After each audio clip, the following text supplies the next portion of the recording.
Roll call. Fitzgerald. Here. Aaron's. Here. Bogoleski. Michelson. Here. Miller. Here. Rule. Here. Schussler. Wilson. Here. Waller. Here.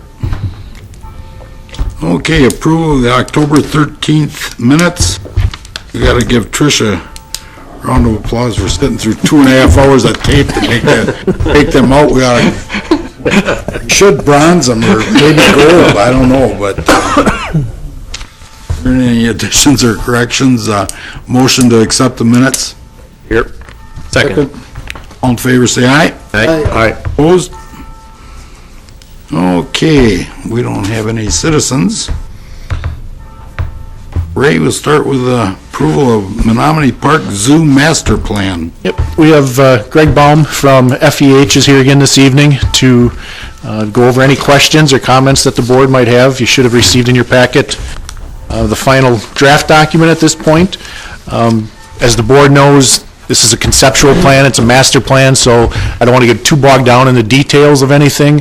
Costs are obviously estimates, phasing our estimates, but at least it gives us an idea moving forward with the zoo, some different potential phasing options and what we heard from the community, what they would like to see at the zoo. I'm going to turn it over to Greg, and Greg, just so that you got a microphone, you might want to just, oh, you do it? Okay. He's got one.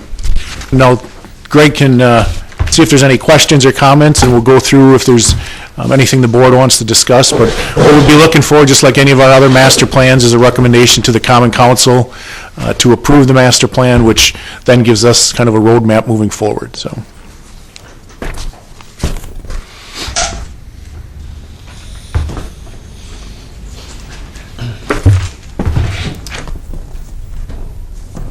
Good evening.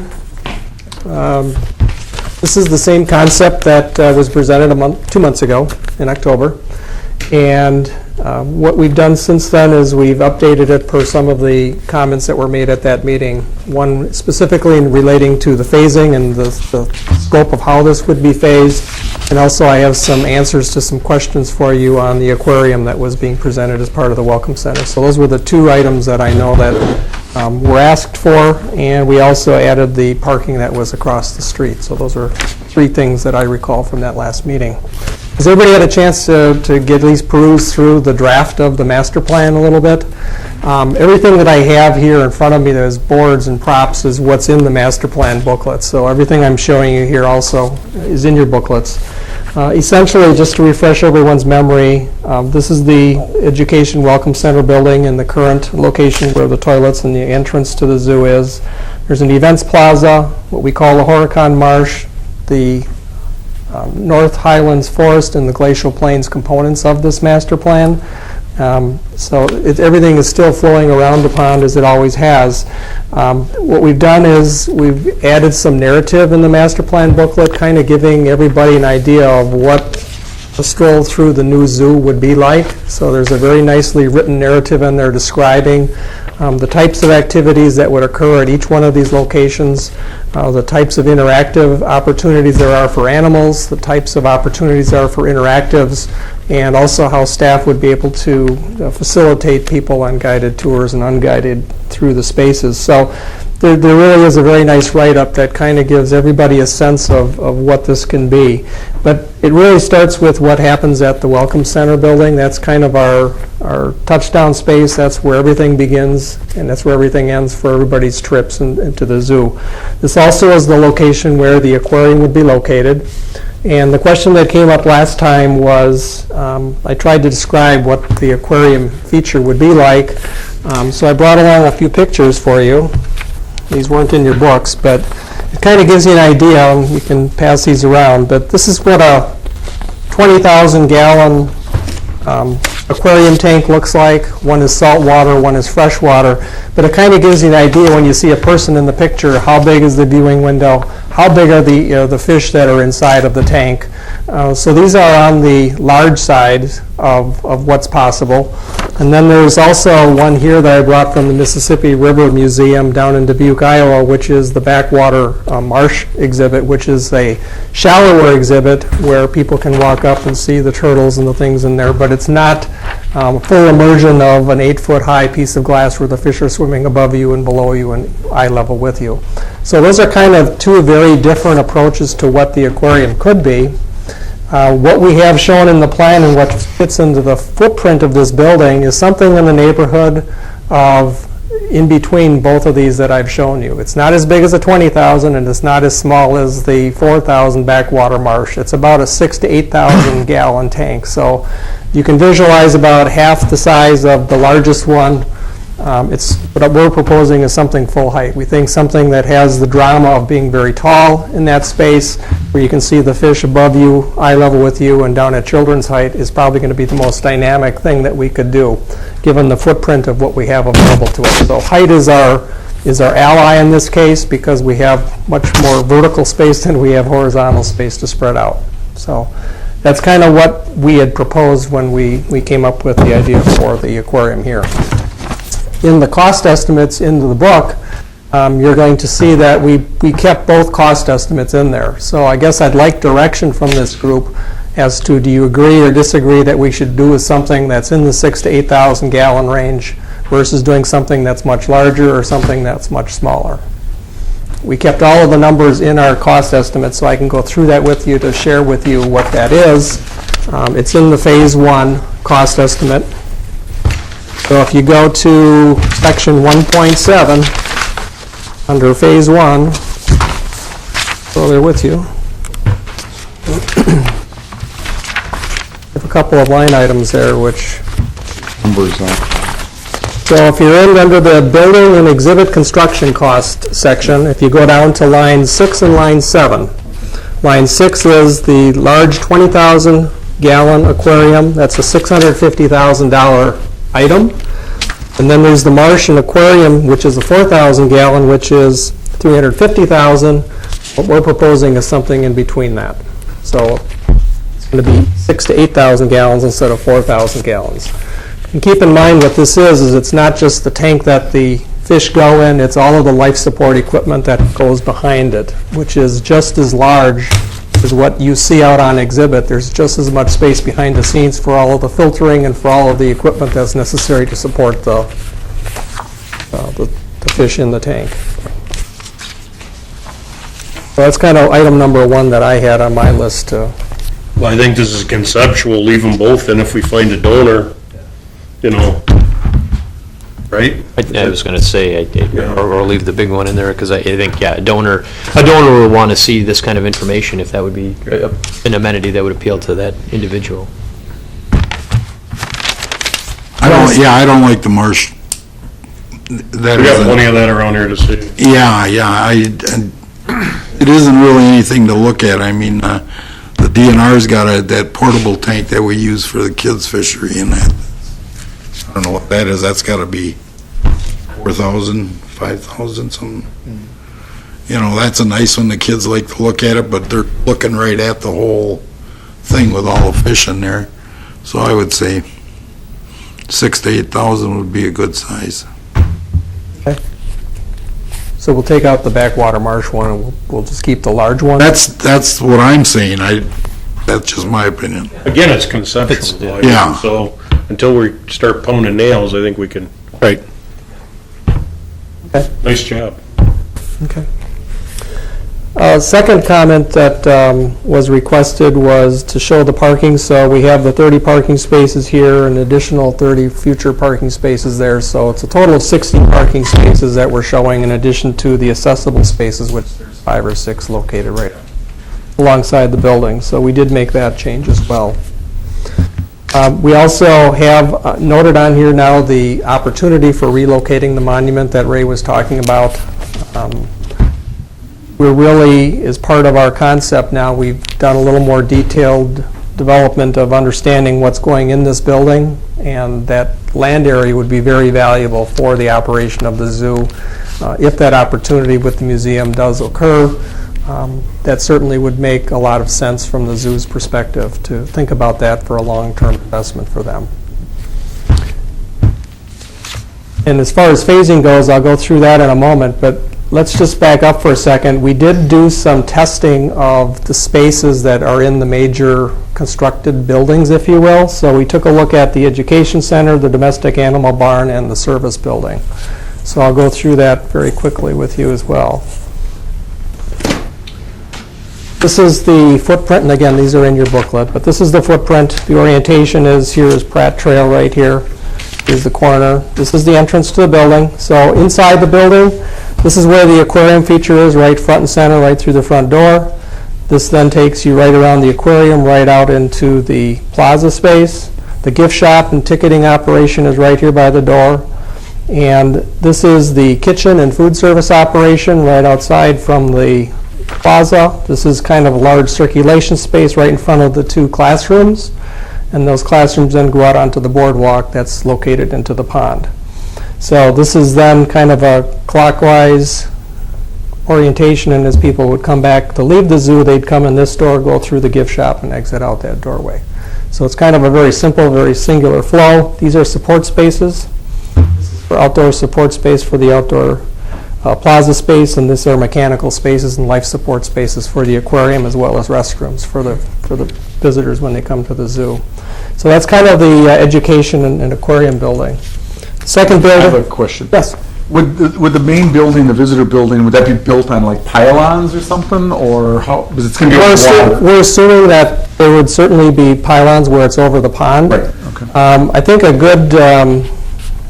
We're going to do obviously some soil testing at some point in time, but a good test might be is to figure out if that monument that's being relocated, if it does, how much is that settled? I mean, I don't know how many tons that is, but it's probably 20, 30 tons. It's at 10. It'd be very interesting to see what kind of settlement that's had over the 40 years that it's been there, because that can kind of give us an idea if a conventional foundation system would make sense for this building, or if it all has to be put on piles. I'm not sure. Okay. But that would be good to know. Other questions on this one before I move on? Okay, the second building we'll talk about is the domestic animal barn right over here. The idea with this building, which is located here in the same orientation, is that this is the public side outdoors. The pond is over here. These are the outdoor animal habitats, and this is the walkway into the building, kind of wrapping around the building. So there's an indoor experience as well as an outdoor experience. So this will give the zoo the opportunity to have those animals here year-round.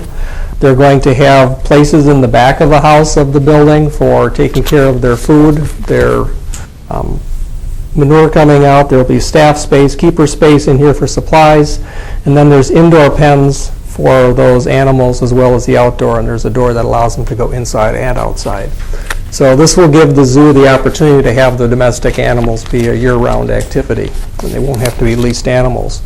There also is an opportunity here that we've identified in the narrative that talks about the educational opportunities not only to feed the animals, but also to use a pump and pump water to give them a drink of water as well. So there's some interactive things I think that we can do with the domestic animals, because you can get pretty close to them.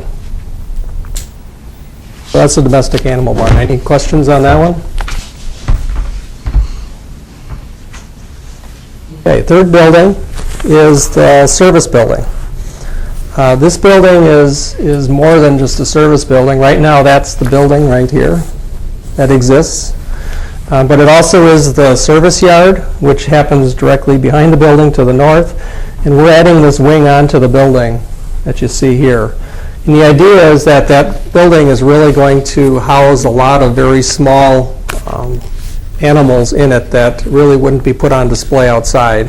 It could have a bat in there, it could have turtles, it could have spiders, it could have all of the things that are much smaller in scale that would be very easy to see if you were indoors versus trying to put them in a through-the-wall idea that we may have thought might made sense. We really need to have them be in an indoor space, so they'd be located right here. And then right behind that would be the holding space inside the building for the cougar exhibit, which happens right outside the building here. So there's an indoor viewing for the cougar as well as an outdoor component to it. And then behind that is where we'd be putting the vehicles for the zoo, so they'd have indoor parking for some of their apparatus. And on that building, there also is then the opportunity to increase the size of that yard where that monument was. so that they have a little more space to do what they need to do to make it run efficiently. Any questions on that building? So those are kind of our space fit tests, if you will, just to verify that what we talked about in our concept really works and that that was reflected in the cost that you see.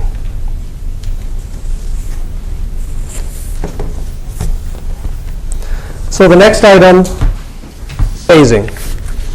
And when we presented this the last time, the first phase was looking at the service component because we really needed to get that done and built so that before we could bring any more animals on site. And the comment was made, is it possible to do the welcome center first, because that doesn't really require any animals except for the self-contained component for the aquarium, and the answer was yes. So we've now looked, and you can see the shading here for phase number 1 is that welcome center education building as well as the outdoor plaza, and also it handles the creation of the what we call the recreated Horicon Marsh component of the zoo ground. So that's really what phase 1 is. It's obviously a very visible front door for the zoo, and it also will lead to the opportunity to create that outdoor activity space as part of that first phase of opportunity. So that was phase 1. Phase 2 then becomes the service zone. It's the one with the building addition onto the service building for the small animals, as well as the cougar exhibit. And again, that needs to be done before the additional animals can be brought on site. So that's phase 2. Phase 3 is the exhibits right now where you have the otter exhibit. This will be part of that recreation, if you will. So it'll be otters, it'll be beavers, all the small animals that we've identified, the eagle component in here and some of the raptors. So everything inside right in front of, if you will, in front of the wolf exhibit, what would happen right in the center right here. So that's phase 3. Phase 4 is the domestic animal building as well as the domestic animal habitats outside, being right here. Phase 5 then is what goes in between for the prairie dogs and for some of the other outdoor animal exhibits right here. And then phase 6 is shown for big bear and big cat. So they would fill in right on this side over here. So the bobcat would be in there as well as the bears. So that's kind of the overall scheme of how this could get done in pieces and trying to make it as many pieces as possible, I guess, and still make progress. Some of these components are larger in dollar value than others. We've identified those on this chart as well as in the program that you have for the report. So these are all based in 2014 construction dollars. We don't have final designs on anything other than what you've seen here. So that's all based on cost per square foot at this point with our knowledge of understanding of creating the animal habitats, the themed rock work, their environments, the fencing, as well as the construction of materials. So that's everything that we have to show you. So if you have questions about the report or how the report has been put together, I'm open for comments. The only question I had, the 30 spaces to the southwest there that were put in, that replaces how many spots that were in the existing parking lot? I believe there's 24. You say 26, 24? Yeah, it's in the mid-20s. And does that conceptually, how those places, is that displacing any trees that exist there now? Or? It doesn't just, these are the courts right here. So these are the edge of the courts, so it doesn't displace any of the tennis courts that are there. Some of the trees might be affected. The trees probably will probably right here will be affected, but these will not. These probably will be.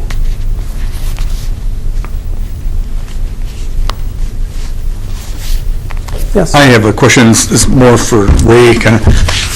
We just talked about, and I want to make sure I understood. So we talked about the aquarium and the fish tank, excuse me, and we said we were going to leave both of them in. Would we, to make the cost so they're not, would we want to pick one and then just make a note and not put it in a dollar column? So there's still a choice kind of, but maybe, because otherwise it's inflating the amount of money, especially in phase 1. And I wonder if we would be better off just picking one of those and then just put a footnote or something that it also could be done at this cost, but not put it in in the dollar column, So in other words, it's available, but otherwise you're adding both of them, and you're probably not gonna do both, and you're making the costs look more than they probably really are. Well, what's in this 7.6? Which cost is in there? Right now, both of them are in the cost. That's what I was saying, is that they're both in the number that you see here. If we pick one, we can reduce the cost by whichever one we decide not to include.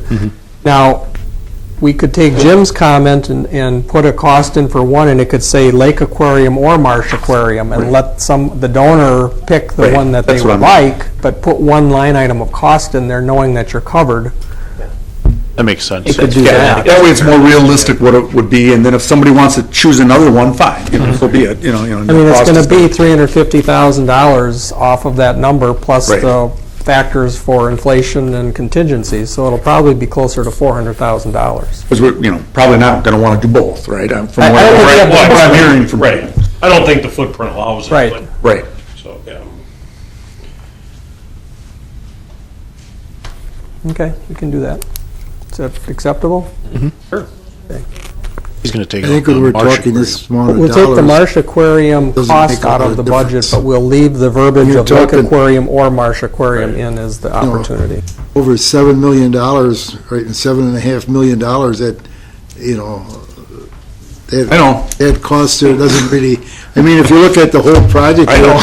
you're talking what, close to 14 million for the whole project? 13 to 14 million. I mean, if you were to execute the whole This is peanuts thrown in there, then, I mean, it's, But we know we're probably not gonna do both, so it's more real representative. I agree, I mean, the money is a lot of money, there's no doubt about it. But it's probably more representative of, we'd probably just be doing one. I suppose that donation is smaller now that you're on a fixed income.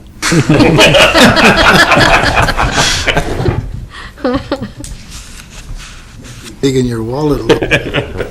But anyway, I mean, I think the plan looks really good, and I think you've done a really, really good job on it, and appreciate all your help.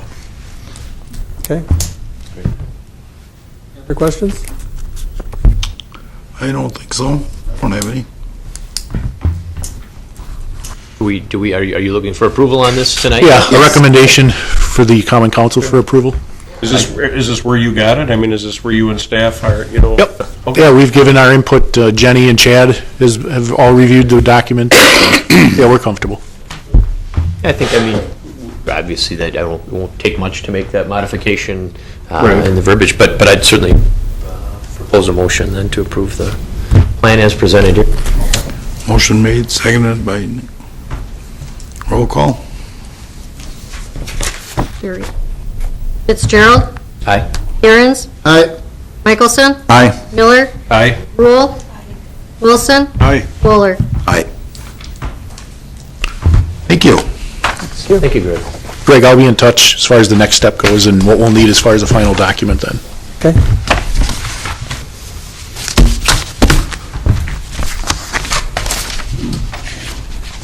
Review approval of Pollock Community Water Park Agreement.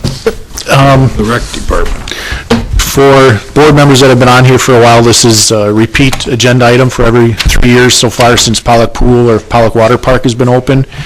It's a 3-year agreement with the Oshkosh Area School District, the Recreation Department, and essentially what it does is it's an intergovernmental agreement between the city and the school district for the Recreation Department to provide the staff, the lifeguarding staff for the Pollock Pool. Just to give you a clarification, they provide the lifeguard staff and the supervision of the lifeguards, and our department provides the maintenance, the front desk staff, as well as the concession staff. So it's a great collaborative effort between the two entities. Just a couple items to point out in the agreement. This agreement is similar to the last 2 3-year agreements that we've had.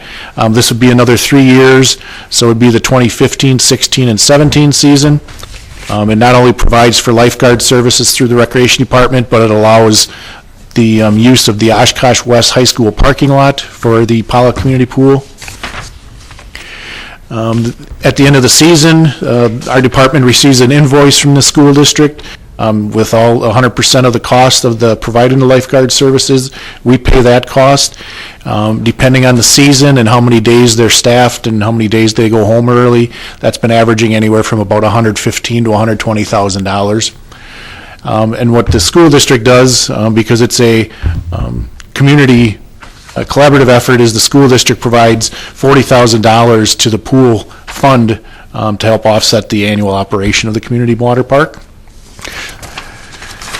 Otherwise, it's pretty straightforward. Just takes care of some of the legal issues. And like I said, this was approved by the Oshkosh Area School District at their last meeting, I believe last month. So what we're looking for is a recommendation to our Common Council to approve this agreement. Can take any questions if there are any. Ray, I'm curious, and obviously you said weather can be one variable as far as how many lifeguards are needed and how busy things are. Hey, how close has that number of, that check that's written out at the end of the year, how close has that come to the budgeted amount? Has it been relatively close, or has it been off? I guess I'm wondering, has it been off significantly? It hasn't. I think we budget about $120,000 a year just to give us some fluctuating room, because again, based on about the last 4 or 5 year average, it's anywhere from 115. I think on the high side, one of the busier summers, it was probably about 122,000. So it's right in that $120,000 area. We pretty much, this is the same as we approved right from the beginning. Correct. Yeah. It's- Any other questions? Motion to accept the, I'll make that motion. Seconded. seconded by Mr. Miller. Fitzgerald. Aye. Aaron's. Michelson. Aye. Miller. Aye. Rule. Wilson. Aye. Waller. Aye. Okay. Director's report. All right. Obviously, we just approved another, or recommending another plan to be approved tonight.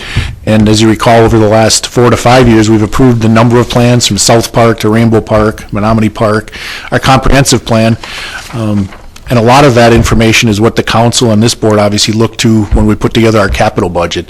So what I wanted to do is give you an update on the capital improvement budget that was approved a couple weeks back by the Common Council and some of the projects that are included for next year. Sean can speak for the council, but they do take a look at your priority list, and based on the funding that's available for each department and other projects going on throughout the city, really do take into consideration the input of the board, as well as those plans that we have on the shelf. So for next year in the 2015 capital improvement budget, we have the South Park restroom will be constructed. We had money budgeted this year for the design of that restroom facility. We've been working with HGM Architects to design that facility, and I expect that at the January meeting, we'll be bringing forward the design for the Stevens Park restroom facility, and that will then help us get the bid specs rolling and get that project out for bidding, probably early in the spring or late this winter yet. Jim, you'll be glad to hear that William Steiger, the asphalt path, has been funded for repaving, so we'll be working on getting that section essentially from the senior center to the Wisconsin Avenue Bridge repaved. Stevens Park, again, going back to one of the plans that we just approved, and knowing that the restroom facilities in all of our parks need updating, the council has approved funding to essentially demolish and reconstruct a new restroom at Stevens Park, so we'll be working on getting that designed. Demolish. The old facility, yes. At Stevens? I'm sorry, not Literally. it's South Park. I'm sorry. Okay. Gonna see if they put one Too up many there. S's. You're not that far away from there. Oh, At South Park, I'm sorry. So the old restroom facility at South Park. Okay. Cemetery roads repaving, that was funded for $25,000. 24th Avenue boat launch, that restroom facility, similar to what we did at Abe Rochland and the Lakefly, what we'll be doing, essentially gutting that, coming back in and putting in efficient water facilities, making it ADA accessible. The ventilation will be improved, as well as lighting and electrical. So we'll be working on that project.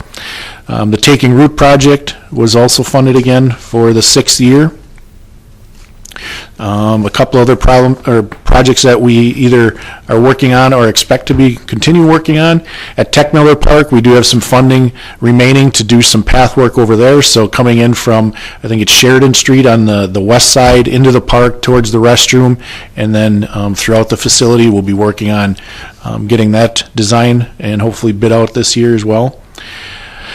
If you recall, a while back, we had a meeting where there was discussion about the restroom facility at Michigan Street Fishing Pier, Boatworks property. As part of the Boatworks Riverwalk section that's being constructed now, that restroom facility and shelter are being constructed, so we'll be adding that facility to our inventory next year as well. And then I expect to hear, hopefully sometime later this week, on the inclusive playground that we've been raising funding for and talking about for a number of years, originally for A. Roshland, but then if you recall, when we did the South Park master plan, we included it at South Park. We have a request going to the Community Foundation to help us get the final funding for that project. So we're hoping that we'll have that fundraising all completed and that project going forward as well this year. So again, even though you're looking at a plan of $13 million for the zoo, if we can slowly start picking a lot of these projects off and all those plans, the council has bought into that as well as this board, and I think you'll see by the number of projects that we've got going that things are getting done. It's just when funding becomes available and when those fundraisers take place. So just wanted to give you an update on a number of projects that we'll be working on and keeping us busy through the next year. That's my report, unless there's some questions on any other projects. Just curiosity question, if you don't know the numbers, I understand, but how underfunded are we at the end of the year at the water park? I mean, do you know a number off the top of your head that, daily passes, food and beverage? Let me, why don't we come back with some more numbers And we that's can report fine. back on? I didn't Yeah. hate asking questions. No, that's right. We, just to give you an idea, the city from tax levy is about, I think, $64,000 in tax levy goes towards the pool operation. School district provides about $40,000 in their contribution. So, you take $115,000 off the top, that's already paid for by the taxpayers most likely. We are still not covering our operating expenditures, but it is one of those quality of life things. But I can... Just a curiosity. Yep, we can give you an idea. This summer wasn't too bad, again, because we had the Pathfinders group that came in August. They really helped out the attendance as well as the revenue. If we went to had that group, we would have probably been about $20,000 to $25,000 less in revenue. They really generated some good numbers for us. But let me have Jenny pull together just from our annual reports the last couple of years and give you an idea, and we can bring that back in January. Thank you. Yep. That's it. I'm the only staff here for you tonight. That's it? Anything else? Anybody want to say anything? Everybody's pretty quiet. Merry Christmas. Merry Christmas, yes. Okay, we can have a motion to adjourn. Adjourn. Second? All in favor, say aye. Aye. Next meeting is January 12th. Thank you. Good job.